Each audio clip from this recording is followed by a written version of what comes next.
আল্লাহর দৃষ্টিতে মুমিনরাই সফল। সেই কথাটা আল্লাহ রাব্বুল আলামিন কোরআনের বিভিন্ন জায়গায় আল্লাহ বলেছেন মুমিনরাই সফল। যেমন এই আয়াতে আল্লাহ বলেন, ইন্নাল্লাযীনা আমানু ওয়া আমিলুস সালিহাতি লাহুম জান্নাতুন তাজরি মিন তাহতিহাল আনহার যালিকাল ফাওজুল কাবীর। সূরা বুরুজ। আল্লাহ বলেন যারা ঈমান এনেছে এবং নেক আমল করেছে, আল্লাহ রাব্বুল আলামিন বলেন কিয়ামতের দিন তাদের জন্য রয়েছে নহর দ্বারা প্রবাহিত বেহেশত, সুবহানাল্লাহ, জান্নাত। এটা আল্লাহ বলেন যালিকাল ফাওজুল কাবীর, এটা তাদের জন্য মহা একটা বিজয়, সুবহানাল্লাহ, মহান বিজয়। আবার অন্যত্র আল্লাহ বলেছেন, ইন্নাল্লাযীনা আমানু ওয়া আমিলুস সালিহাতি লাহুম জান্নাতুন তাজরি মিন তাহতিহাল আনহার যালিকাল ফাওজুল আযীম। কোন জায়গায় বলেছেন ফাওজুল কাবীর, কোন আয়াতে বলেছেন ফাওজুল আযীম, মহা বিজয়, বড় বিজয়, সুবহানাল্লাহ। ঈমানদারদেরকে আল্লাহ পাক সবচেয়ে বেশি পছন্দ করেন। আর আল্লাহর মানদণ্ডে টাকাওয়ালা পয়সাওয়ালা ব্যক্তি সফল নয়। আল্লাহ বলেন আমার কাছে সফল কেবলমাত্র শুধুমাত্র ওই ব্যক্তি যে খাঁটি ঈমান নিয়ে, শিরিক মুক্ত ঈমান নিয়ে, বেদাত মুক্ত ঈমান নিয়ে আমি আল্লাহ রাব্বুল আলামিনের কাছে হাজিরা দিতে পারবে, সুবহানাল্লাহ। আমি আপনাদের সামনে পবিত্র কালামে পাকের 18তম পারা সূরাতুল মুমিনুনের প্রথম দিক থেকে কয়েকটি আয়াতে কারীমা আপনাদের সামনে তিলাওয়াত করেছি। আল্লাহ চাহে তো এর আলোকে কিছু কথা আপনাদের সামনে আলোচনা করার চেষ্টা করব পরে ইনশাআল্লাহ। যেহেতু এটা তাফসীরুল কোরআন মাহফিল, সেই হিসাবে তাফসীরের আলোকেই কথা বলতে হবে আমাদেরকে। আমি আপনাদের সামনে যে সূরা তিলাওয়াত করেছি, সূরাটার নাম হচ্ছে সূরা আল মুমিনুন। বলেন কি নাম? সূরাতুল মুমিনুন। কোরআনে কারীমে আল্লাহ পাক রব্বুল আলামিন মানব জাতির মধ্যে তিন শ্রেণী, এই তিনটা শ্রেণীর নামেই আল্লাহ পাক কোরআনে সূরা দিয়েছেন, সূরাতুল মুমিনুন, সূরাতুল কাফিরুন, সূরাতুল মুনাফিকুন। আল্লাহর কাছে কেবলমাত্র শুধুমাত্র নাজাত প্রাপ্ত এবং মর্যাদাশীল যে সমস্ত মানুষেরা, তাদের নাম হচ্ছে মুমিন, মুসলমান, ঠিক কিনা বলেন? মুনাফিকরা কোথায় যাবে? জাহান্নামে। কোথায় যাবে? জাহান্নামে যাবে। মুনাফিকরা জাহান্নামে যাবে, কাফেররাও জাহান্নামে যাবে। আল্লাহ বলেন ইন্নাল মুনাফিকিনা ফিদ দারকিল আসফালি মিনান নার। জাহান্নামের সবচেয়ে নিচু স্থানে আমি আল্লাহ রব্বুল আলামিন মুনাফিকদেরকে অবস্থান দিব। জাহান্নামের সবচেয়ে নিম্নে তাদের অবস্থান হবে, কারণ এরা বড় ভয়ঙ্কর। কাফেরদেরকে আমরা চিনি, ঠিক কিনা বলেন?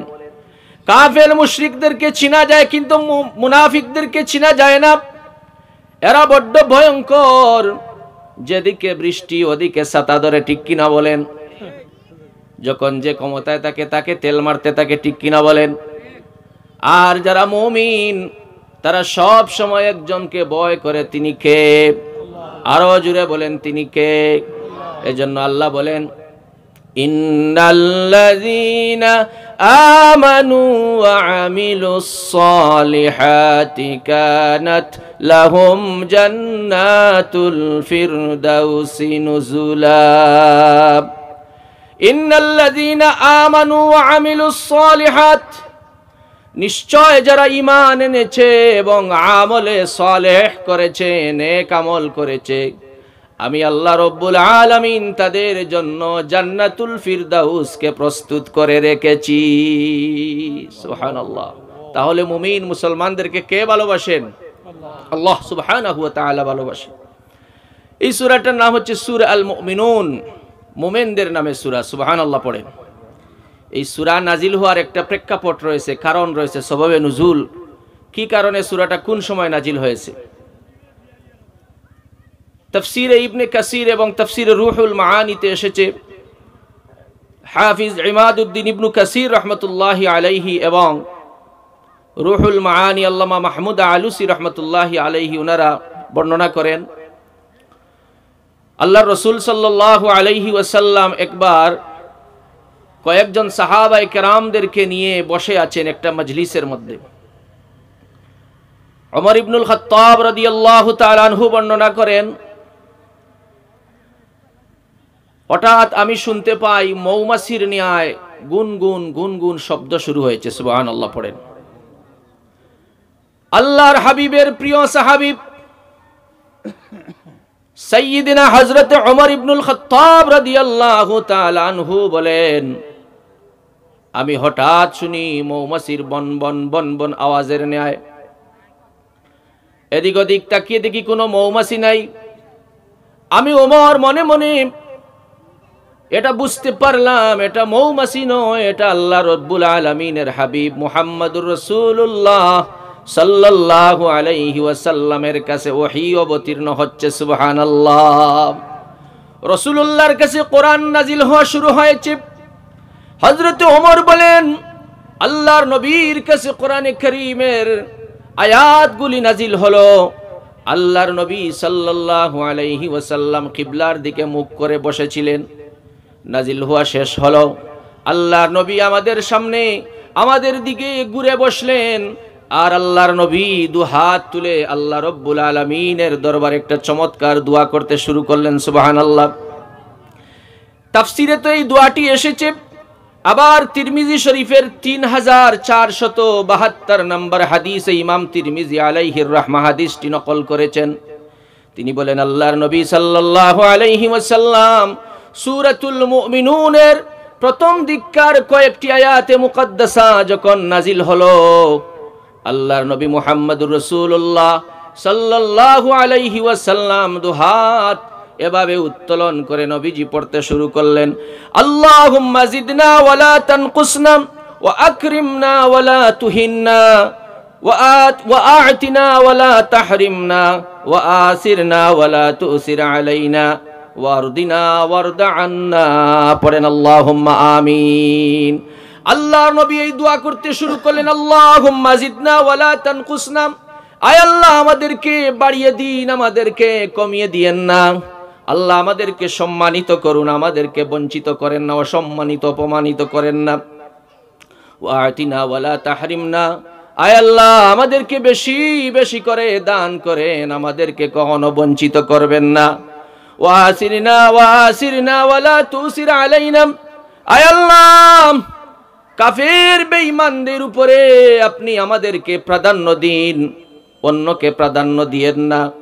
ওয়ারদিনা ওয়ারদা আন্না, আয় আল্লাহ তাআলা আপনি আমাদের উপরে রাজি হয়ে যান, খুশি হয়ে যান, আমরাও যেন আপনি আল্লাহ রব্বুল আলামিনের উপরে রাজি হতে পারি, খুশি হতে পারি, এই তৌফিক আপনি দান করেন। পড়েন সুবহানাল্লাহ। কি চমৎকার দোয়া নবীজি করলেন। এরপর আল্লাহর নবী সাহাবায়ে কেরামদেরকে বললেন, ও সাহাবীরা শুনো, এই মুহূর্তে আল্লাহর পক্ষ থেকে হযরতে জিবরিল আমিন আলাইহিস সালাম আমার কাছে আসলেন। এসে সূরাতুল মুমিনুনের প্রথম দিককার 11টি আয়াতে কারীমা আমার কাছে নাজিল করলেন, আর বললেন, আল্লাহর নবী বলেন, মান আকামাহুন্না দাখালাল জান্নাহ, যে ব্যক্তি এই সূরাতুল মুমিনুনের প্রথম দিকের আয়াতগুলোর ভিতরে 7টি গুণ রয়েছে, এই 7 গুণ যে আল্লাহর বান্দার বান্দি অর্জন করতে পারবে, আল্লাহ রব্বুল আলামিন তাকে জান্নাতুল ফিরদাউসের ওয়ারিস বানিয়ে দিবে। আরো জোরে বলেন সুবহানাল্লাহ। কয় গুণ? 7 গুণ। কয় গুণ? 7টা গুণ আল্লাহ পাক এই আয়াতগুলোর ভিতরে বলেছেন। এই 7 গুণ যারা অর্জন করতে পারবে, আল্লাহর রাসূল বলেন তাদেরকে আল্লাহ পাক জান্নাতুল ফিরদাউসের মালিক বানিয়ে দিবেন। সুবহানাল্লাহ। উত্তরাধিকারী বানিয়ে দিবেন। এই গুণগুলা কি? আল্লাহ শুরু করছেন প্রথমে, قد أفلح المؤمنون الذين هم في صلاتهم خاشعون। আল্লাহ প্রথমে বলছেন কাদ আফলাহাল মুমিনুন। আফলাহা মানে সফল। মাজির সিগার প্রথমে কাদ এনেছেন, নিশ্চয়তা বুঝিয়েছেন আল্লাহ, কাদ আফলাহাল মুমিনুন, মুমিনরাই একমাত্র সফল। আল্লাহর দৃষ্টিতে সফল কাম কে? জুড়ে বলেন। মুমিনরা কে? মুমিনরা। আমরা মনে করি যার যত বেশি টাকা পয়সা, যার যত বেশি দৌলত, বাড়ি গাড়ি, ইন্ডাস্ট্রি আছে, সে হয়তো সফল। এটা আমাদের ধারণা হতে পারে, কিন্তু আল্লাহ রব্বুল আলামিনের মানদণ্ডে সফল ওই ব্যক্তি যে ঈমান নামক দৌলত নিয়ে কবরে যেতে পারে। আল্লাহ বলেন ওই ব্যক্তি হলো আমি আল্লাহর কাছে সবচেয়ে বেশি সফল। সুবহানাল্লাহ, সুবহানাল্লাহ। অনেক দানবীর, অনেক টাকাওয়ালা, পয়সাওয়ালা, বিশাল সম্পদের মালিক, দেখা যাবে জাহান্নামে আল্লাহ পাক দিয়েছেন তাকে। কেন? সে তো ইমানদার ছিল, মুসলমান ছিল না, তার স্বভাব চরিত্র মুসলমানের ছিল না, মুনাফিকের ছিল। কিন্তু দেখা যাবে একজন গরিব পান দোকানদার, রিকশা চালক, অন্তরের মধ্যে ঈমান লালন করত। আল্লাহ রব্বুল আলামিন সে পান দোকানদার হলে কি হবে? আল্লাহ পাক তাকে বেহেশত দান করবেন। সুবহানাল্লাহ। কিসের কারণে? ঈমানের কারণে। কিসের কারণে ভাই? ঈমানের কারণে। ঈমান এত দামি জিনিস। আল্লাহর নবী বলেন সরিষার দানা পরিমাণ, যাররা পরিমাণ ঈমান যার অন্তরের ভিতরে থাকবে, আল্লাহর হাবিব সাল্লাল্লাহু আলাইহি ওয়াসাল্লাম বলেছেন কিয়ামতের দিন আল্লাহ রব্বুল আলামিন বিচার ফয়সালা শেষে তাকে জান্নাত দান করবেন, বেহেশত দান করবেন। এই বেহেশতের বিশালতার প্রশস্ততা কতটুকু হবে? আল্লাহ নবী বলেন এই পৃথিবীর মতো 10টা পৃথিবীর সমান অ্যাপার্টমেন্ট আল্লাহ পাক তাকে দান করবেন। সুবহানাল্লাহ। এই পৃথিবীর মতো কয় পৃথিবীর সমান? 10 পৃথিবীর সমান একজন ইমানদারকে দেওয়া হবে। সুবহানাল্লাহ। আমার বন্ধুগণ, আল্লাহর দৃষ্টিতে মুমিনরাই সফল। সেই কথাটা আল্লাহ রব্বুল আলামিন কোরআনের বিভিন্ন জায়গায় আল্লাহ বলেছেন মুমিনরাই সফল। যেমন এই আয়াতে আল্লাহ বলেন ইন্নাল্লাযীনা আমানু ওয়া আমিলুস সালিহাতি লাহুম জান্নাতুন তাজরি মিন তাহতিহাল আনহার যালিকাল ফাওজুল কাবীর। সূরা বুরুজ। আল্লাহ বলেন যারা ঈমান এনেছে এবং নেক আমল করেছে, আল্লাহ রব্বুল আলামিন বলেন কিয়ামতের দিন তাদের জন্য রয়েছে নহর দ্বারা প্রবাহিত বেহেশত। সুবহানাল্লাহ। জান্নাত। এটা আল্লাহ বলেন যালিকাল ফাওজুল কাবীর, এটা তাদের জন্য মহা একটা বিজয়। সুবহানাল্লাহ। মহান বিজয়। আবার অন্যত্র আল্লাহ বলেছেন ইন্নাল্লাযীনা আমানু ওয়া আমিলুস সালিহাতি লাহুম জান্নাতুন তাজরি মিন তাহতিহাল আনহার যালিকাল ফাওজুল আযীম। কোন জায়গায় বলেছেন ফাওজুল কাবীর, কোন আয়াতে বলেছেন ফাওজুল আযীম, মহা বিজয়, বড় বিজয়। সুবহানাল্লাহ। ঈমানদারদেরকে আল্লাহ পাক সবচেয়ে বেশি পছন্দ করেন। আর আল্লাহর মানদণ্ডে টাকাওয়ালা, পয়সাওয়ালা ব্যক্তি সফল নয়। আল্লাহ বলেন আমার কাছে সফল কেবলমাত্র শুধুমাত্র ওই ব্যক্তি যে খাঁটি ঈমান নিয়ে, শিরিক মুক্ত ঈমান নিয়ে, বেদাত মুক্ত ঈমান নিয়ে আমি আল্লাহ রব্বুল আলামিনের কাছে হাজিরা দিতে পারবে। সুবহানাল্লাহ। তাহলে আল্লাহর দৃষ্টিতে সফল কাম কে? মুমিন। আল্লাহর দৃষ্টিতে সফল কে ভাই? মুমিন। এবার মুমিনের গুণাবলী শুরু হচ্ছে। এক একটা গুণ আল্লাহ রব্বুল আলামিন বর্ণনা করছেন। সফল কাম মুমিনের গুণাবলী কি? আল্লাহ বলেন ওয়াল্লাযীনা হুম ফি সালাতিহিম খাশিউন। আল্লাযীনা হুম ফি সালাতিহিম খাশিউন, সে নামাজে বিনয়ী হবে। সফল মুমিনের 1 নাম্বার কোয়ালিটি হলো, গুণ হলো, সে নামাজে কি হবে? বিনয়ী হবে। নামাজে খুশু খুজু থাকবে। আমাদের নামাজে কি খুশু খুজু আছে? নেই। নামাজে আমরা দাঁড়িয়ে নামাজে তাকবীরে তাহরিমা বেদে অনেক সময় দাড়ি লাড়ি, কাপড় নাড়াচাড়া করি, ঠিক কিনা বলেন? আবার মশায় কামড় দিলে জুড়ে তাপ্পড় মেরি, ঠিক কিনা? আমাদের খুশু খুজু নেই। নামাজের মধ্যে খুশু খুজু না থাকলে আমল আল্লাহর দরবারে কবুল হওয়া নিয়ে সন্দেহ আছে।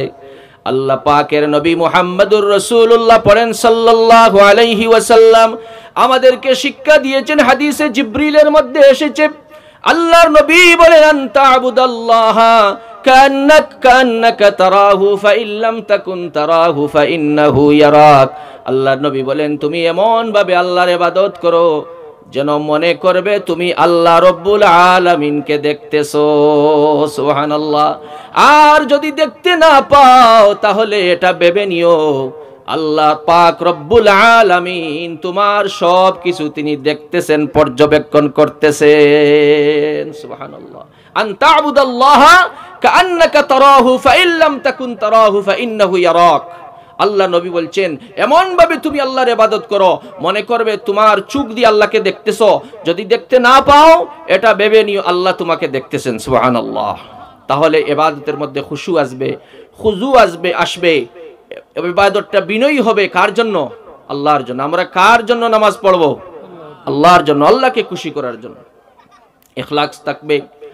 আল্লাহ নবী তার সাহাবী হযরতে মুআজ ইবনে জাবাল রাদিয়াল্লাহু আনহু কে বলেন ইয়া মুআজ আখলিস দীনাকা ইয়াকফিকাল আমালুল কলিল। ওহে মুআজ তোমার ইবাদতের মধ্যে যদি ইখলাস থাকে, একনিষ্ঠতা থাকে, আল্লাহকে রাজি আর খুশি করানোর উদ্দেশ্য যদি থাকে, তাহলে অল্প আমলই তোমার নাজাতের জন্য যথেষ্ট হয়ে যাবে। সুবহানাল্লাহ। আমার বন্ধুগণ, নামাজের মধ্যে খুশু কিভাবে হবে কয়েকটা উদাহরণ দিলে বুঝতে পারবেন সাহাবায়ে কেরামের নামাজ, রাসূলুল্লাহর নামাজ কিভাবে ছিল, আল্লাহর নবী কিভাবে নামাজ পড়তেন। আম্মা জান আয়েশা সিদ্দিকা রাদিয়াল্লাহু তাআলা আনহা বলেন আল্লাহর হাবিব সাল্লাল্লাহু আলাইহি ওয়াসাল্লাম তাহাজ্জুদের এক একটা সাজদা দিতেন। নবীজির এক একটা সিজদা ছিল 50টা আয়াত তিলাওয়াত করতে যতটুকু সময় লাগে, আল্লাহর নবীর তাহাজ্জুদের সিজদা এক একটা এত লম্বা ছিল। সুবহানাল্লাহ। আম্মা জান আয়েশা বলেন আমি কখনো কখনো মনে করতাম হয়তো আল্লাহর হাবিব সাল্লাল্লাহু আলাইহি ওয়াসাল্লাম সিজদা থেকে আর মাথা উঠাবেন না। আমি মনে মনে বিচলিত হয়ে যেতাম, আল্লাহর নবীর পায়ে চিমটি কাটতাম, রাসূলুল্লাহ নামাজ থেকে পা নাড়া দিয়ে আমি আয়েশাকে এটা বুঝিয়ে দিতেন, আয়েশা গো তুমি মনে করতেছো আমি পৃথিবী থেকে দুনিয়া থেকে চলে গিয়েছি। ও আয়েশা এটা মনে করো না, আমি আমার রব্বে কারীমের কুদরতের কদমে সিজদায় লুটিয়ে পড়েছি। ও আয়েশা আমি মৃত্যুবরণ করি নাই, আমি আমার রবের কদমে সিজদারত অবস্থায়। আম্মা জান আয়েশা সিদ্দিকা রাদিয়াল্লাহু তাআলা আনহা বলেন আল্লাহর নবী বেশি বেশি সিজদা করার কারণে দাঁড়িয়ে থাকতে থাকতে হাত্তা তারাওয়ামাত কদমাহু, আল্লাহর নবীজির পা মোবারক পর্যন্ত ফুলে যেত। আল্লাহু আকবার বলেন। আমার বন্ধুগণ, আমার মুরব্বি বাবারা, আল্লাহর নবীজির সাহাবী মেয়ের জামাতা সাইয়্যিদিনা হযরতে আলী রাদিয়াল্লাহু তাআলা আনহুর পায়ের মধ্যে তীর ঢুকেছে, যুদ্ধের ময়দানে ফলা বিশিষ্ট তীর। এই তীরটা আলীর পা থেকে খোলা সম্ভব হচ্ছে না, টান দিলে আলী চিৎকার করে। আল্লাহ নবী বললেন আলীর পা থেকে কিভাবে তীর খোলা যাবে? কাজ করো তোমরা। বেলাল রাদিয়াল্লাহু আনহুকে বললেন বেলাল আজান দিয়ে দাও, ইকামত দিয়ে দাও, নামাজ শুরু হয়ে যাক। একজন সাহাবীকে বললেন তুমি জামাতে শরীক হবা না, তুমি আলীর কাছে দাঁড়িয়ে থাকবা। আলী যখন নামাজ শুরু করবে, নামাজে যখন আলী দাঁড়িয়ে যাবে, তুমি আস্তে করে আলীর পা থেকে তীরটা বের করবে। আমি নবী বলছি আলী মুটেও টের পাবে না। সুবহানাল্লাহ বলে। আল্লাহর নবীর কথা অনুযায়ী এই সাহাবী তাই করলেন। হযরতে আলী কাররামাল্লাহু ওয়াজহা যখন নামাজের মধ্যে দাঁড়িয়ে গেলেন, ওই সাহাবী আগে থেকে প্ল্যান প্রোগ্রাম করে বসেছিলেন আলীর পা থেকে তীর বের করবেন। হযরতে আলী রাদিয়াল্লাহু তাআলা আনহুর পা থেকে তীরটা আস্তে করে বের করে আনলেন। মুহূর্তের জন্য হযরতে আলী একটু টের পান নাই। সুবহানাল্লাহ। এটা ছিল সাহাবায়ে কেরামের নামাজ। সুবহানাল্লাহ। ইবাদতের মধ্যে খুশু। মসজিদে নববীতে এসেছে, মসজিদে হাদিস শরীফের মধ্যে এসেছে আল্লাহর রাসূল সাল্লাল্লাহু আলাইহি ওয়াসাল্লাম মসজিদে নববীতে বসা। একজন সাহাবী ঢুকলেন, ঢুকে নামাজ পড়লেন। নামাজ শেষ করে আল্লাহর রাসূলকে গিয়ে সালাম দিলেন, আসসালামু আলাইকা ইয়া রাসূলুল্লাহ। আল্লাহ নবী বললেন, ওয়া আলাইকুমুস সালাম, সাল্লি ফাইন্নাকা লাম তুসাল্লি। ও আমার সাহাবী, তুমি আবার নামাজ পড়ো, তুমি নামাজ পড়ো নাই। আসলে কি সে নামাজ পড়ে নাই? পড়েছে নামাজ। রাসূলুল্লাহ কি বলতেছেন? তুমি নামাজ পড়ো নাই, আবার গিয়ে নামাজ পড়ো। ওই সাহাবী আবার গিয়ে নামাজ পড়লেন। নামাজ পড়ে এসে হুজুরকে আবার সালাম দিলেন। আল্লাহ নবী বললেন, সাল্লি ফাইন্নাকা লাম তুসাল্লি। ও সাহাবী, তুমি নামাজ পড়ো নাই, আবার গিয়ে নামাজ পড়ো। সাহাবী আবার গিয়ে নামাজ পড়লেন। আবার আসলেন হুজুরে পাক সাল্লাল্লাহু আলাইহি ওয়াসাল্লামকে সালাম দিলেন, ইয়া রাসূলুল্লাহ, ইয়া হাবিবাল্লাহ, ওগো নবীজি, আমি তো নামাজ পড়েছি। আল্লাহর নবী বলেন, সাহাবীরে, সাল্লি ফাইন্নাকা লাম তুসাল্লি, তুমি আবার নামাজ পড়ো, তুমি এখনো নামাজ পড়ো নাই। আল্লাহু আকবার বলেন। আমার বন্ধুগণ, এবার সাহাবী কেঁদে দিলেন আর বললেন, ইয়া রাসূলুল্লাহ, ইয়া হাবিবাল্লাহ, ওগো আল্লাহর নবী, এর চাইতে সুন্দর করে নামাজ পড়তে আমি জানি না ইয়া রাসূলুল্লাহ। আল্লাহ নবী বলেন, সাহাবীরে, চিন্তা করো না, টেনশন করো না, আসো আমার কাছে আসো, আমি নবী তোমাকে রুকু আর সিজদা কিভাবে করতে হয় তা প্র্যাকটিক্যাল শিক্ষা দিয়ে দিচ্ছি। সুবহানাল্লাহ। তাহলে নামাজ পড়লেই হবে না, নামাজের তাদিলে আরকান সাহাবায়ে কেরাম কিভাবে নামাজ পড়েছেন। রাসূলুল্লাহ বলেন, সল্লু কামা রাআইতুমুনি উসাল্লি, আমি নবীকে যেভাবে নামাজ পড়তে তোমরা দেখেছো ঠিক সেইভাবেই তোমরা নামাজ আদায় করো। সুবহানাল্লাহ পড়েন। আমার বন্ধুগণ, আরেকটি উদাহরণ আপনাদেরকে দেই কিভাবে সালাতের মধ্যে, নামাজের মধ্যে খুশু খুজু আনতে হবে। আল্লাহর রাসূল সাল্লাল্লাহু আলাইহি ওয়াসাল্লামের সাহাবী, একটি কিতাব আছে সুয়ারুম মিন হায়াতিস সাহাবা, ডক্টর আব্দুর রহমান রহমতুল্লাহি আলাইহি ওই কিতাবের প্রথম পৃষ্ঠায় একটি ওয়াকিয়া বর্ণনা করেছেন। সহিহ বুখারী শরীফ থেকে, কিতাবুল মাগাজি থেকে তিনি কোট করেছেন। তিনি বলেন, আল্লাহর রাসূলের একজন সাহাবী ছিলেন হযরতে খুবাইব বিন আদি রাদিয়াল্লাহু তাআলা আনহু। আল্লাহর হাবিবের এই প্রিয় সাহাবীকে কাফের মুশরিকেরা, মক্কার মুশরিকেরা বন্দী করে তানঈম নামক প্রান্তরে নিয়ে গিয়েছিল। আমার কথা বুঝতেছেন আপনারা? আল্লাহর হাবিবের এই প্রিয় সাহাবী হযরতে খুবাইব বিন আদি রাদিয়াল্লাহু আনহুকে মুশরিকরা বন্দী করে মক্কার তানঈম কাষ্টে নিয়ে তারা যাচ্ছিল। হযরতে খুবাইব রাদিয়াল্লাহু আনহুকে যখন মৃত্যুদণ্ড দেয়া হবে, বলা হলো, খুবাইব, তুমি কোনো কিছু চাও নাকি? তোমার শেষ কোনো ইচ্ছা আছে নাকি? তিনি বললেন, আমার শেষ একটা ইচ্ছা আছে, সেই ইচ্ছাটা হলো তোমরা আমাকে 2 রাকাত নামাজ পড়ার অনুমতি দাও। সুবহানাল্লাহ। কয় রাকাত? 2 রাকাত নামাজ পড়ার ইমামতি, 2 রাকাত নামাজ পড়ার সুযোগটা দাও। তারা বললেন, ঠিক আছে, কোনো অসুবিধা নেই, নামাজটা তুমি পড়ে নাও। হযরত খুবাইব বিন আদি রাদিয়াল্লাহু আনহু নামাজ পড়ার জন্য ওযু করলেন, তাকবীরে তাহরিমা বেদি যখন আল্লাহু আকবার বলে যখন সূরা কিরাত পড়তে শুরু করলেন, ওই যে আনন্দ মিছিল দিয়ে যারা এসেছিল মুশরিকরা, ওই মুশরিকদের মধ্য থেকে একজন ছিলেন, তার নাম হচ্ছে হযরতে আমের জুমাহি রাদিয়াল্লাহু আনহু। সাহাবীর নাম হচ্ছে হযরতে আমের রাদিয়াল্লাহু তাআলা আনহু।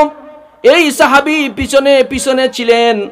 তিনি দেখতেছেন হযরতে খুবাইব বিন আদি রাদিয়াল্লাহু আনহুকে কিভাবে আনা হয়েছে। তিনি বিষয়টা লক্ষ্য করলেন আর দেখতেছেন আল্লাহর নবীর সেই প্রিয় সাহাবী খুবাইব রাদিয়াল্লাহু আনহু প্রশান্ত মনে নামাজে দাঁড়ালেন, সূরা পড়তেছেন, কিরাত পড়তেছেন, সুন্দর করে নামাজ সমাপ্ত করলেন। কোনো ভয় নেই, কোনো পেরেশানি নেই, কোনো চাপ নেই চেহারার মধ্যে, এমন সুন্দর করে নামাজ শেষ করলেন। এরপরে খুবাইব রাদিয়াল্লাহু আনহুকে ফাঁসি দেওয়া হলো, শুলিতে চড়ানো হলো। তিনি বাড়িতে গেলেন। তিনি বর্ণনা করেন, আমি বাড়িতে গিয়ে যখন রাতে শুইলাম, আমার তো ঘুম চুকে আসে না। আমি মনে মনে ভাবলাম, আহারে মুসলমানরা কিভাবে তার হাবিবকে, কিভাবে তার আল্লাহকে বিশ্বাস করে, সুবহানাল্লাহ, কিভাবে মহব্বত করেন। খুবাইবকে এটাও বলা হলো, খুবাইব, তোমাকে ছেড়ে দেওয়া হবে, তোমার জায়গায় যদি মুহাম্মদ সাল্লাল্লাহু আলাইহি ওয়াসাল্লামকে এনে ফাঁসি দেওয়া হয়, আর তুমি যদি এটা মেনে নাও তাহলে তোমাকে ছেড়ে দেওয়া হবে, তুমি কি এটা মেনে নিবে?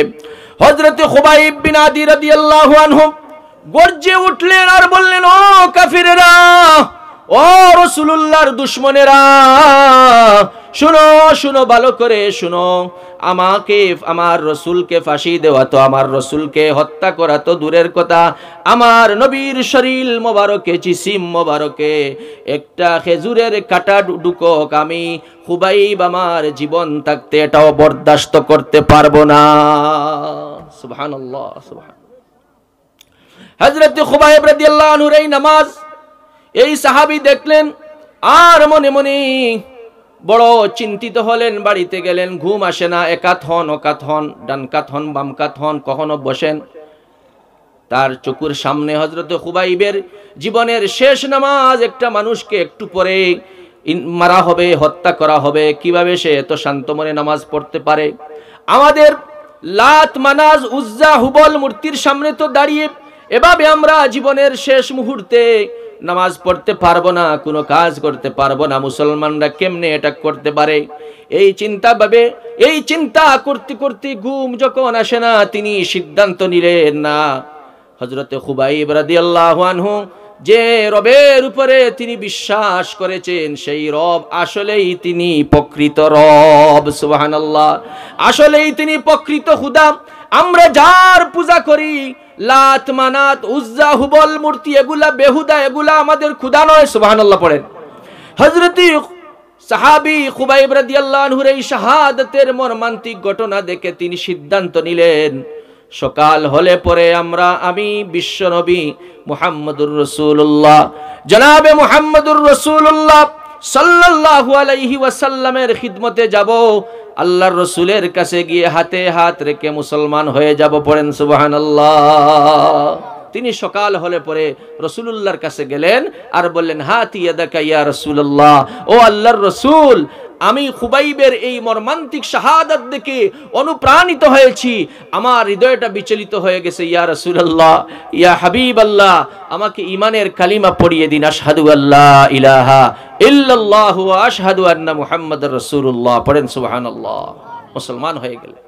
আমার বন্ধুগণ, আমার মুরব্বী বাবারা, এটা হলো খুশু হুজু।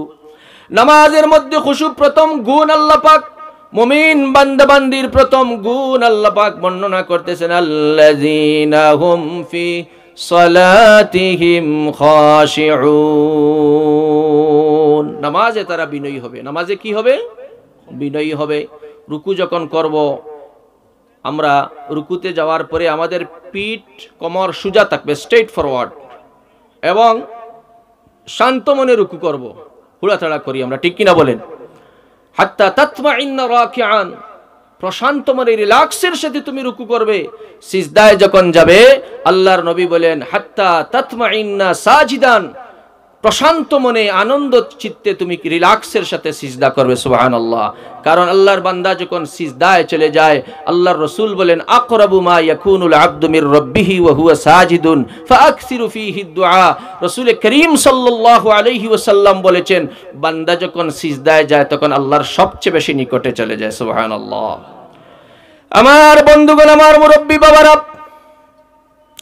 এই জন্য রাসূল করিম সাল্লাল্লাহু আলাইহি ওয়াসাল্লাম বলেছেন, তোমরা যখন নামাজ আদায় করবে তখন বিনয়ের সাথে নামাজ আদায় করবে। তোমাদের অঙ্গ প্রত্যঙ্গের মধ্যে যেন ভয় থাকে, খুশু খুজু থাকে। এই খুশু খুজু যদি থাকে, তাহলে তোমাদের আমলকে যিনি কবুল করে নিবেন তিনি কে? আরো জুড়ে বলেন, তিনি কে? একটা মাসআলা আপনাদেরকে বলে দেই। অনেক সময় আমরা দেখি যে মাগরিবের নামাজে ইমাম সাহেব কেরাত ধরেছেন, আল কারিয়াতুল কারিয়া, অথবা ইজা জুলজিলাতিল আরদু জিলজালাহা। মুসল্লি আমরা যারা একটু পিছনে পড়ে যাই, অজু করার সময় আমরা শুনি স্পিকারে পড়া হচ্ছে ইজা জুলজিলাতিল কারিয়াতুল কারিয়া, তখন আমরা মনে করি যে না, রাকাত তো ছুটে যাচ্ছে, একটু দ্রুত তাড়াতাড়ি ওযু না করলে তো রাকাত ধরতে পারবো না, ঠিক কিনা বলেন? তখন মুসল্লিরা কি করে? হুড়াতাড়া করে ওযু করে আর দৌড় দেয় কিনা? অথচ রাসূলুল্লাহ এটা নিষেধ করেছেন। সহিহ বুখারী শরীফের হাদিস, আল্লাহ নবী বলেন, আলাইকুম বিস সাকিনাতি ওয়াল ওয়াকার ফাইন আদরাকতুম ফাসাল্লু ওয়া ইন ফাতাকুম ফাতিম্মু। ও আমার সাহাবীরা, ও আমার উম্মতেরা, তোমরা নামাজে তাড়াহুড়ো করো না, তাড়াহুড়ো করে গিয়ে জামাত ধরার কোনো প্রয়োজন নেই।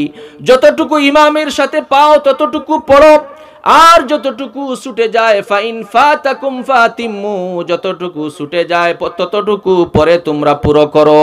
গোটা জামাতের সওয়াব, পূর্ণ জামাতের সওয়াব তোমাদের আমলনামায় দিয়ে দেয়া হবে। সুবহানাল্লাহ। ইজা উকিমাতিস সালাতু ফালা তাতুহা তাসাউন ওয়া আতুহা তামশুন। তাড়াহুড়া করে এসো না, তাড়াহুড়া যদি করো, এখন তো মসজিদগুলো আমাদের বেশিরভাগ মসজিদে টাইলস লাগানো, ঠিক কিনা বলেন? ওযু করলেন ভিজা পা, টাইলস আবার পিচ্ছিল, এই পিচ্ছিলকে আপনি পড়ে যে পাও ভাঙতে পারেন, আবার লুঙ্গি খুলে যাওয়ারও সম্ভাবনা আছে, ওযু চলে যাওয়ারও সম্ভাবনা আছে। আল্লাহর নবী সাল্লাল্লাহু আলাইহি সাল্লাম আজ থেকে ১৫০০ বছর আগে রাসূল পাক সাল্লাল্লাহু আলাইহি ওয়াসাল্লাম বললেন, ও আমার সাহাবীরা, ও আমার উম্মতেরা, তাড়াহুড়ো করে জামাতে শরীক হবা না। ইজা উকিমাতিস সালাম ফালা তাতুহা তাসাউন ওয়া আতুহা তামশুন ফামা আদরাকতুম ফাসাল্লু ওয়া ইন ফাতাকুম ফাতিম্মু।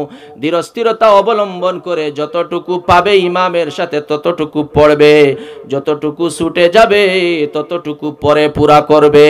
বুঝতে পেরেছেন? পারবো তো আমরা পড়ি ইনশাআল্লাহ।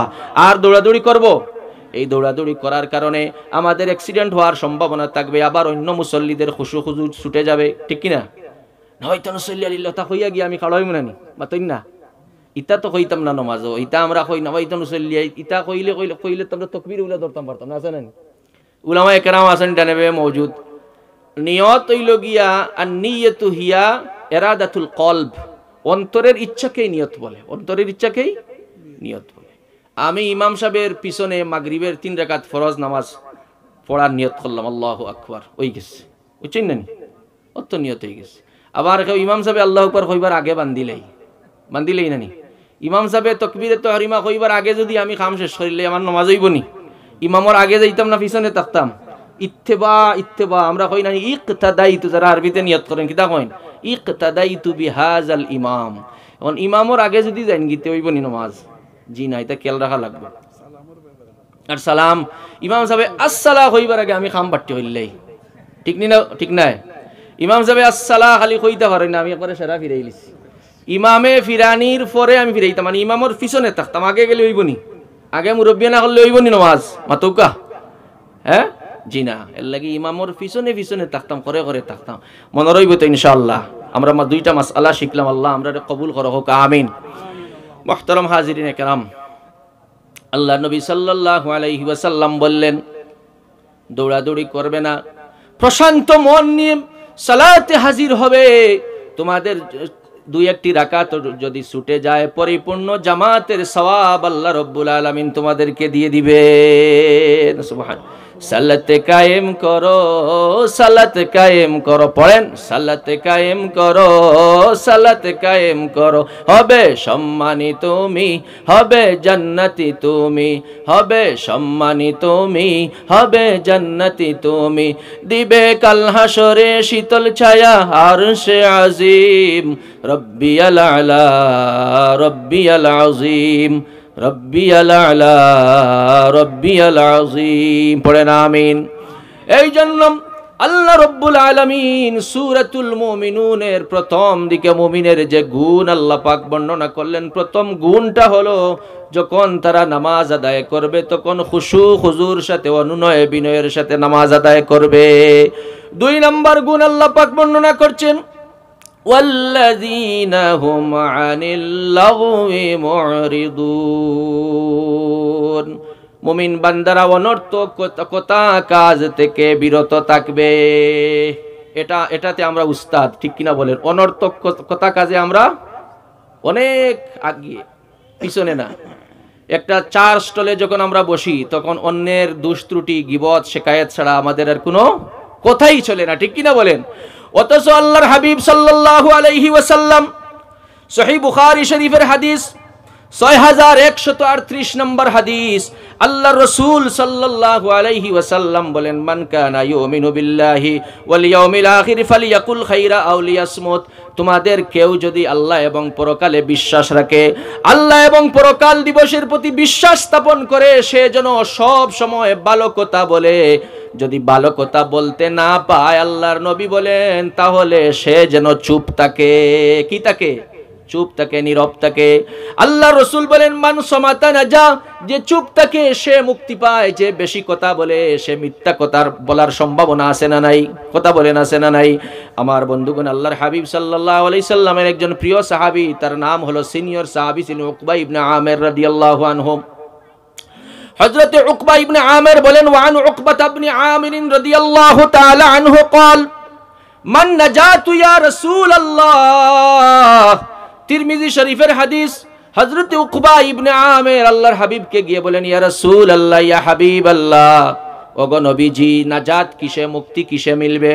আল্লাহ রাসূল সাল্লাল্লাহু আলাইহি সাল্লাম বলেন, ও উকবা ইবনে আমির, আমসিক আলাইকা লিসানাকা, তুমি তোমার জিহ্বাকে, তোমার জবানকে হেফাজত করো, এটাই হবে তোমার নাজাতের কারণ। সুবহানাল্লাহ। আল্লাহর নবী তার সাহাবীকে কি বললেন? ও উকবা ইবনে আমির, জান্নাতে যদি যেতে চাও তাহলে তোমার জিহ্বাকে সংযত রাখো, এটাই হবে জান্নাতে যাওয়ার অন্যতম একটি কারণ। সুবহানাল্লাহ। তাহলে আমরা অনর্থক ফাহেসি কাজ করব না। 2 নম্বর গুণ আল্লাহ রাব্বুল আলামিন বর্ণনা করলেন, ওয়াল্লাযীনা হুম আনিল লাগwi মুরিদুন। 3 নম্বর গুণ আল্লাহ বর্ণনা করছেন, ওয়াল্লাযীনা হুম লিয-যাকাতি ফাইলুন। মুমিন বান্দা বান্দির 3 নম্বর গুণ হলো তারা যাকাত আদায় করবে, যাকাত প্রদান করবে। কি করবে? যাকাত। যারা সম্পদশালী তারা কি দিবে? যাকাত দিবে। অনেক ধনী মানুষেরা আছে, হিসাব করে যাকাত দেয় না, যাকাতকে জরিমানা মনে করে। আসলে কি জরিমানা? জরিমানা নয়। ধনীদের উপরে আল্লাহ রব্বুল আলামিন গরিবের হক রেখেছেন। ওফি আমওয়ালিহিম হাক্কুল লিসাইলি ওয়াল মাহরুম, সাইলদের এবং বঞ্চিতদের অধিকার রয়েছে ধনীদের সম্পদে। আল্লাহ রব্বুল আলামিন ধনীর সম্পদের উপরে গরিবের হক রেখেছেন। আল্লাহর রাসূল সাল্লাল্লাহু আলাইহি ওয়াসাল্লাম বলেন, যারা যাকাত আদায় করবে না, হিসাব করে যাকাত প্রদান করবে না, কিয়ামতের কঠিন মুসিবতের দিনে আল্লাহ রব্বুল আলামিন তার এই সম্পদকে সাপ বানাবেন। কি বানাবেন? সাপ। সাপ বানিয়ে সাপ পা থেকে পেঁচাতে পেঁচাতে মাথা পর্যন্ত, পা থেকে পেঁচাতে পেঁচাতে মাথা পর্যন্ত চলে আসবে আর বলবে, আনা মালুকা আনা কানজুকা, আনা মালুকা আনা কানজুকা, আমি তোর সম্পদ, আমি তোর ব্যাংক ব্যালেন্স, আমি তোর গচ্ছিত সোনা আর রূপা, আমি তোর ব্যাংক ব্যালেন্স, এই নে, তুই কিয়ামত পর্যন্ত এইভাবে শাস্তি ভোগ করতে থাক। পড়েন নাউযুবিল্লাহ। সাপ বানিয়ে দিবেন আল্লাহ। আল্লাহ রব্বুল আলামিন বলেন, যারা যাকাত দিবে না তাদের কি ভয়ঙ্কর শাস্তি হবে। আল্লাহ পাক সূরা তওবার এক আয়াতে বলেন, আল্লাযীনা ইয়াকনিজুনাজ যাহাবা ওয়াল ফিদ্দাতা ওয়ালা ইউনফিকুনাহা ফি সাবিলিল্লাহি ফাবাশশিরহুম বিআযাবিন আলীম।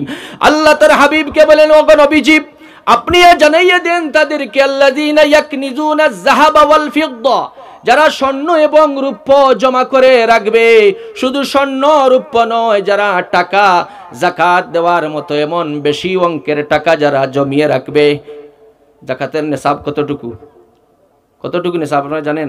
7.5 তোলা স্বর্ণ, 52.5 তোলা রূপ্য, অথবা তৎসম পরিমাণ সম্পদ, টাকা পয়সা যদি হাওলানুল হাওল 1 বৎসর আপনার কাছে জমা থাকে, তাহলে আপনার উপরে শরীয়ত যাকাত ফরজ করে দিয়েছে। কি করে দিয়েছে? দে যাকাত, দে যাকাত, তুরা দে রে যাকাত, তোদের দিল খুলবে পরে আগে খুলুক হাত। দে যাকাত, দে যাকাত, তুরা দে রে যাকাত। ঠিক কি না বলেন? যাকাত যারা দিবে না, আল্লাহ বলেন, আল্লাযীনা ইয়াকনিজুনাজ যাহাবা ওয়াল ফিদ্দাতা ওয়ালা ইউনফিকুনাহা ফি সাবিলিল্লাহি ফাবাশশিরহুম বিআযাবিন আলীম। নবীকে বলেন, নবী গো, তাদেরকে কঠিন শাস্তির সুসংবাদ আপনি প্রদান করুন। যারা যাকাত দিবে না, স্বর্ণ রূপ্য টাকা পয়সা জমিয়ে রাখবে, কিয়ামতের দিন আমি আল্লাহ রব্বুল আলামিন তাদেরকে কঠিন শাস্তি প্রদান করব। নাউজুবিল্লাহ পড়ে। আমার বন্ধুগণ, এই জন্য 3 নম্বর গুণ আল্লাহ পাক মুমিন বান্দা বান্দীদের বর্ণনা করলেন, ওয়াল্লাযীনা হুম লিয-যাকাতি ফাইলুন, তাদের উপর যাকাত ফরজ হলে তারা যাকাত প্রদান করে। এমন অনেক ধনী বাংলাদেশে আছে যারা যাকাতের লুঙ্গি, যাকাতের শাড়ি আছে না নাই, যাকাতের লুঙ্গি দে, যাকাতের শাড়ি দে, পেপারে আসে যে যাকাতের লুঙ্গি আর শাড়ি আনতে গিয়ে 3 জন পদপৃষ্ট হয়ে মারা গেছে, এমন খবর আসে না নাই? ও ভাই, ও মুরব্বী বাবারা, ভালো করে জেনে রাখেন, এটা যাকাত দেওয়ার কোনো পদ্ধতি হতে পারে না। যাকাতের শাড়ি আর লুঙ্গি আনতে গিয়ে যে 3 জন 4 জন 5 জন পদপৃষ্ট হয়ে মারা গেল, আল্লাহর কসম করে বলি, কিয়ামতের দিন আল্লাহ রব্বুল আলামিন ওই ধনী ব্যক্তিকে মার্ডার কেসের আসামি করে উঠাবে। কে বলছে তোকে এভাবে যাকাত দিতে? যাকাত আনতে গিয়ে 3 জন মারা যায় না? 2 জন 3 জন, এমন খবর পেপার পত্রিকায় আসে যে যাকাতের লুঙ্গি, শাড়ি, তেল, 1 কেজি ডাল, 2 কেজি গম, 5 কেজি পেঁয়াজ আনতে গিয়ে মারা গেছে। ঠেলাঠেলি করিয়া ধাক্কা ধাক্কি করিয়া মরি যাই নানি? বাবার এইলা জাকাত দিতে কইছেন ইসলামে, তা তো জাকাত নাই, তা নাম ফুটানি, ঠিক কিনা বলেন? জাকাত ধনীর কাছ থেকে গরিবে জাকাত নিয়া ধনীর ইহসান করেন। গরিবে যদি জাকাত নেই না, তাহলে ধনীয়ে জাকাত দিতা কার গেছে? আসা নানি? গরিবে তান কাছ থেকে জাকাত নিয়া তান্ডে ইহসান করেন, তান ইবাদত তান্ডে কিতা করেন? সহযোগিতা করেন। সুবহানাল্লাহ। আমার হাজিরিনে কেরাম, তাহলে জাকাত ফরজ হলে হিসাব করে জাকাত দিবেন। এরপর আল্লাহ পাক রব্বুল আলামিন যে গুণ বর্ণনা করেন মুমিন বান্দা বান্দির, 4 নম্বর গুণ আল্লাহ বলেন, ওয়াল্লাযীনা হুম লিফুরুজিহিম হাফিজুন, তারা তাদের লজ্জাস্থানের হেফাজত করবে। এটা যুবকদের, বিশেষ করে যুবক যুবতীদের ওয়াজ। আল্লাহ পাকের নবী মুহাম্মদ আরবি হাবিবে কিবরিয়া জনাবে মুহাম্মদুর রাসূলুল্লাহ পড়েন সাল্লাল্লাহু আলাইহি ওয়াসাল্লাম, ইরশাদ করেন, যে ব্যক্তি আমি মুহাম্মদুর রাসূলুল্লাহ সাল্লাল্লাহু আলাইহি ওয়াসাল্লামকে 2টো জিনিসের জিম্মাদারির দায়িত্ব দিবে, আমি আল্লাহর নবী তার বেহেশতের জিম্মাদার হয়ে যাব। সুবহানাল্লাহ। সহিহ বুখারী শরীফের হাদিস, হযরত সাহাল বিন সাদ রাদিয়াল্লাহু আনহু বর্ণনা করেন, وعن سهل بن سعد رضي الله تعالى عنه قال قال رسول الله صلى الله عليه وسلم من يزمن لي ما بين لحييه وما بين رجليه أضمن له الجنة رواه البخاري। আল্লাহ নবীর প্রিয় সাহাবী সাহাল বিন সাদ রাদিয়াল্লাহু আনহু বর্ণনা করেন, তিনি বলেন, আল্লাহর হাবিব বলেছেন, যে ব্যক্তি তার 2 চুয়ালের মধ্যবর্তী স্থান অর্থাৎ জবানের জিম্মাদারির দায়িত্ব আমি নবীকে দিবে, আর তার 2 রানের মধ্যবর্তী স্থান অর্থাৎ লজ্জাস্থানের হেফাজতের দায়িত্ব আমি মুহাম্মদুর রাসূলুল্লাহ সাল্লাল্লাহু আলাইহি ওয়াসাল্লামকে প্রদান করবে, আমি আল্লাহর নবী তার জন্য জান্নাতের জামিনদার হয়ে যাব। সুবহানাল্লাহ। ও আমার যুবক ভাইরা, খেয়াল করে শুনো, এই যৌবন বয়সের হিসাব আল্লাহর কাছে দিতে হবে। আল্লাহ বলবেন কিয়ামতের দিন সূর্যের নিচে অবস্থান করব আমরা সবাই, এক পায়ে টাই পায়ে দাঁড়িয়ে থাকবো। লা তাজুলু কদম ইবনে বনি আদম হাত্তা ইউসআল আন খামস। আল্লাহ নবী বলেন 5টা প্রশ্নের উত্তর না দিয়ে কোনো বনি আদম সেদিন পা নাড়াতে পারবে না। আল্লাহর নবী বলেন এই 5 প্রশ্নের মধ্যে এক প্রশ্ন থাকবে, ও যুবক আর যুবতীরা, ওয়ান শাবাবিহি ফিমা আবলাহু, তোমাকে যে যৌবন দিয়েছিলাম এই যৌবন তুমি কোন কাজে ব্যয় করেছো? পষ্টি নষ্টি করে শেষ করে দিয়েছো, হারাম রিলেশনের সাথে জড়িত হয়েছো, রাত্রে দরজা বন্ধ করে মোবাইলের মধ্যে কি দেখেছো, এটার হিসাব তুমি দাও। হিসাব না দিয়ে এক চুল কেউ নাড়াচাড়া করতে পারবে না আল্লাহর আদালত থেকে। ও যুবক ভাইরা, ও যুবতী বোনেরা, শোনো, আল্লাহকে ভয় করো। আল্লাহর নবী বলেন যে ব্যক্তি তার চরিত্রের হেফাজতের দায়িত্ব দিবে, তার লজ্জাস্থানের হেফাজতের দায়িত্ব দিবে, আর তার জবানের দায়িত্ব দিবে, আমি আল্লাহর হাবিব তাকে জান্নাতের জিম্মাদারির দায়িত্ব দিব। সুবহানাল্লাহ। বিয়ে করেন ও বাবারা, মুরব্বী বাবারা, আপনাদের ছেলেদেরকে বিয়ে দিয়ে দেন। বিয়েতে রয়েছে বরকত, বিয়েতে রয়েছে প্রশান্তি। আল্লাহ নবী বলেন আল্লাহর নবী বলেন আন নিকাহু মিন সুন্নতি ফামান রাগিবা আন সুন্নতি ফালাইসা মিন্নি। বিবাহ হলো আমি নবীর সুন্নাত, সব নবীদের সুন্নাত ছিল বিবাহ।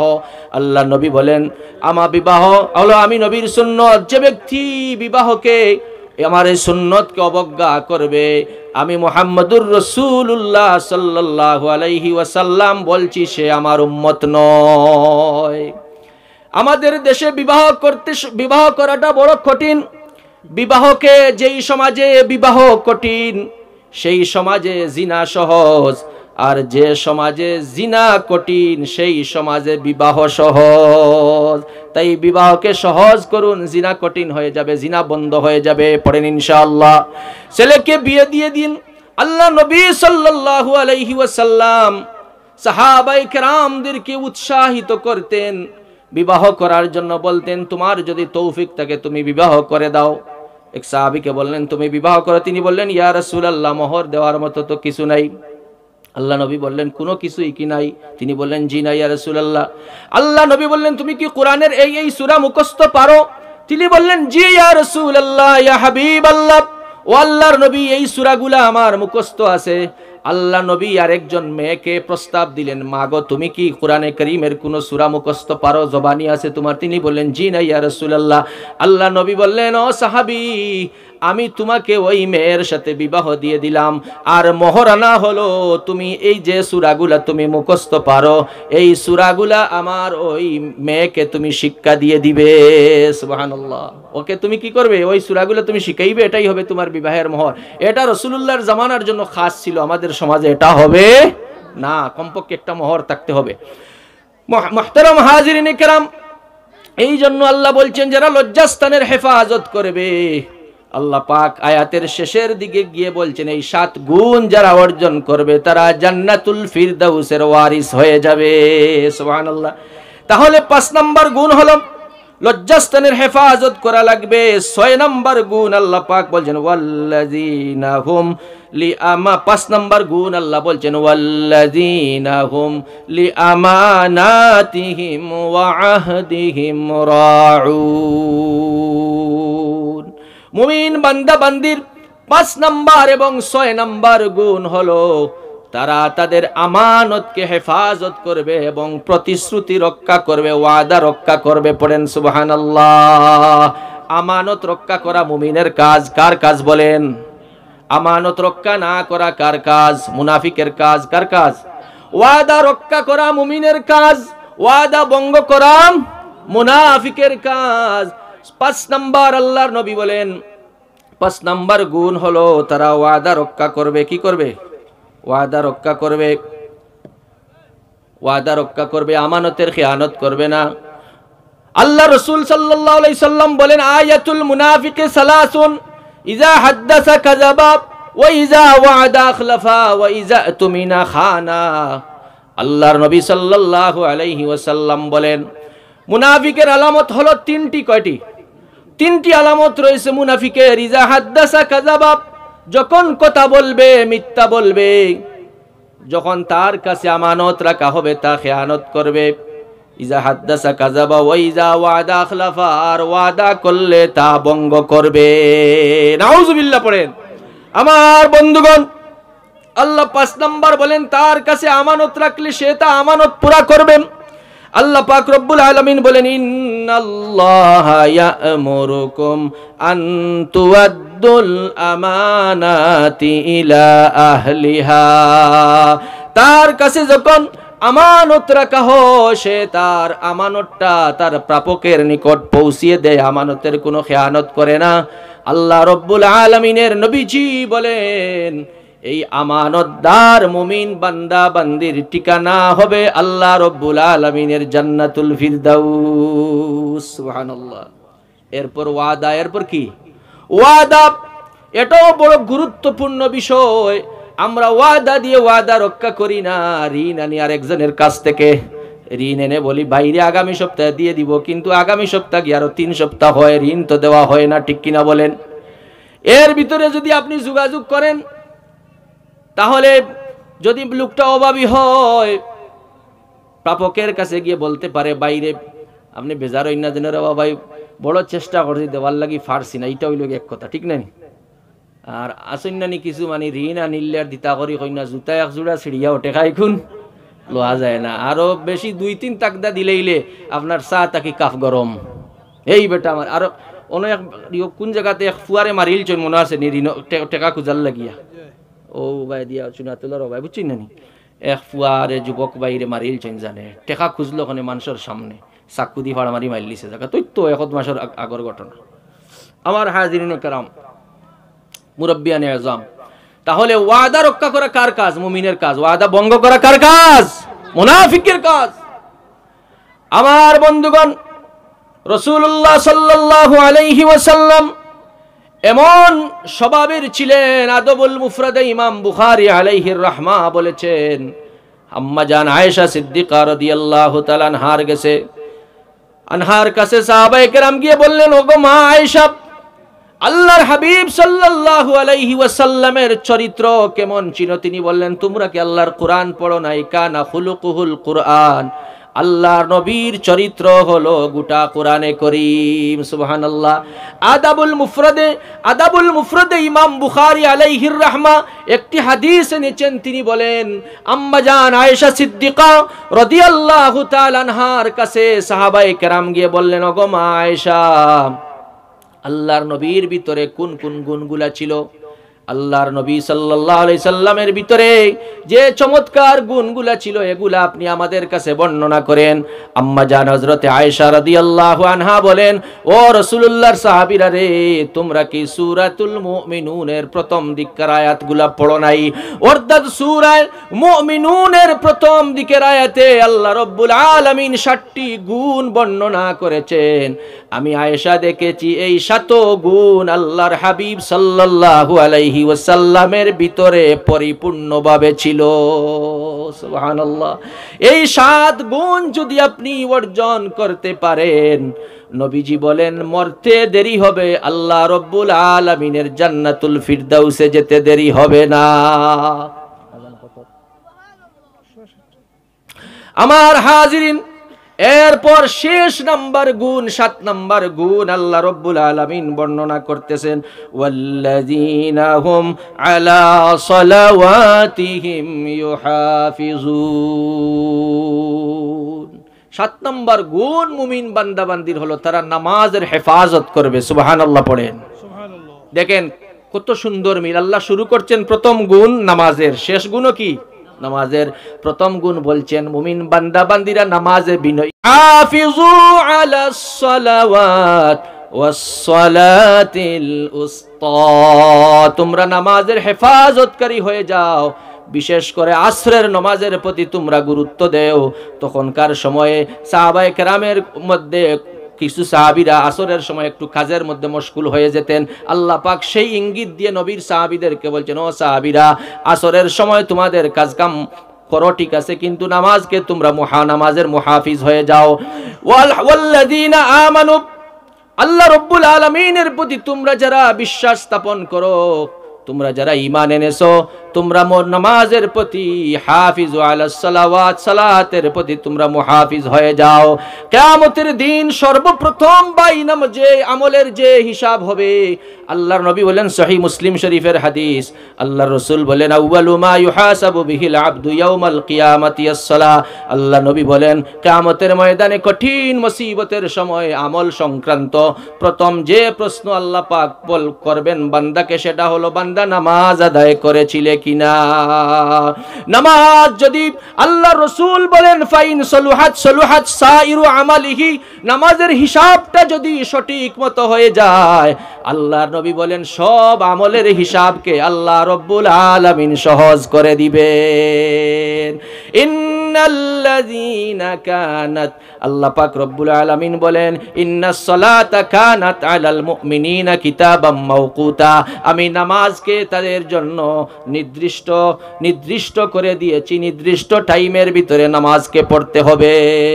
আল্লাহ রাসূল বলেন, লাউ আন্না নাহরান বিবাবি আহাদিকুম ইয়াগতাসিলু কুল্লা ইয়াউমিন খামসা মাররাতিন হাল বাকিয়া মিন দারানিহি শাইউন ক্বালু লা ইয়াবকা মিন দারানিহি শাইউন ক্বালা ফাযালিকা মাসালুস সালাওয়াতিল খামসিয়াম মিসলু সালাওয়াতিল খামসিয়াম হুল্লাহু বিহিন্নাল খাতায়া। আল্লাহ রাসূল বলেন, তোমাদের বাড়ির সামনে যদি কারো একটা নহর থাকে, পুকুর থাকে, আর ওই পুকুরে যদি সে দৈনিক 5 বার গোসল করে, সাহাবীরা বলো তার গায়ে কি কোনো ময়লা থাকবে? সাহাবীরা বলেন, জি না ইয়া রাসূলুল্লাহ, তার গায়ে তো কোনো ময়লা থাকার কথা না। আল্লাহর নবী বলেন যে দৈনিক 5 বার নামাজ আদায় করবে, আল্লাহ রব্বুল আলামিন সমস্ত গুনাহ খাতা থেকে তাকে পাক সাফ করে দিবেন। আল্লাহ এই 7 গুণ আমাদেরকে অর্জন করার তৌফিক দান করুন। আল্লাহ বলেন এই 7 গুণ যারা অর্জন করবে তাদেরকে আল্লাহ পাক ইয়ারিসুনাল ফিরদাউস হুম ফিহা খালিদুন, জান্নাতুল ফিরদাউসের ওয়ারিস বানিয়ে দিবেন। আল্লাহ আমাদের সবাইকে, প্রথমে আমাকে আপনাদেরকে সেই গুণগুলো অর্জন করার তৌফিক দান করুন। পড়ুন আমিন। ওয়া আখিরু দাওয়ানা আলহামদুলিল্লাহি রাব্বিল আলামিন।